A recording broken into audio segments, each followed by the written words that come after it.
Hi hello friends, అందరూ బాగున్నారా? ఈరోజు నేను డైలీ పొద్దున నా పని ఏంటో చూపిద్దాం అనుకుంటున్నాను. పొద్దున్నే లేవాలి, నేను ఇట్లా శనగలు ఉడకబెట్టాలి. ఒక పక్క పల్లి, ఒక పక్క శనగలు అయితే పెట్టుకున్నా. శనగలు అయితే ఉడికినాయి కానీ ఇంకా పల్లీలు అయితే ఉడకలేదు. పల్లీలు ఉడకడానికి చాలా టైం పడుతుంది కొంచెం. ఈ యూట్యూబ్ పెట్టుకున్నప్పుడు ఏదో ఒక వీడియో అప్లోడ్ చేయాలని డైలీ పొద్దున ఒక వ్లాగ్ చేద్దామని చేసిన ఫ్రెండ్స్. శనగలు అయితే ఉడికినాయి, వంపేసుకున్నా. అన్నం అయితే పెట్టిన ఒక పక్క. పిల్లలకి స్కూల్కి టిఫిన్ బాక్సులు పెట్టాలి కదా.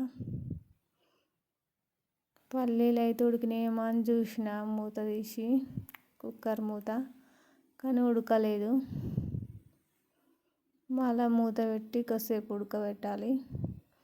ఉడకకపోతే తినరు, కచ్చగా ఉన్నాయని అంటారంట.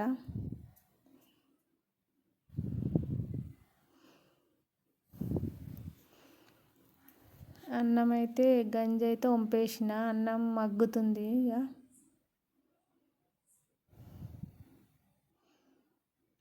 అన్నం దించి నీళ్ళు బొబ్బర్లకు అయితే రెడీ చేసుకుంటున్నా. మళ్ళీ ఒక పక్క అన్నం ఉడికి నీళ్ళు అయినాక పెట్టడానికి కొంచెం పసుపు బొబ్బర్లల్లో కడిగి పెట్టుకున్నా. పసుపు వేస్తున్నా, కొంచెం ఉప్పు వేయాలి.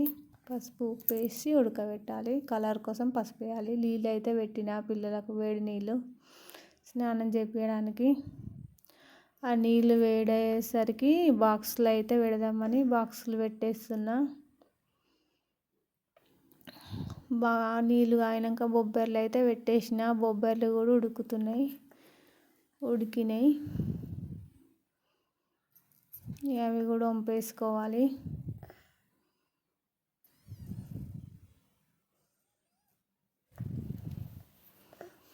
అవి కూడా ఉడికినాయి.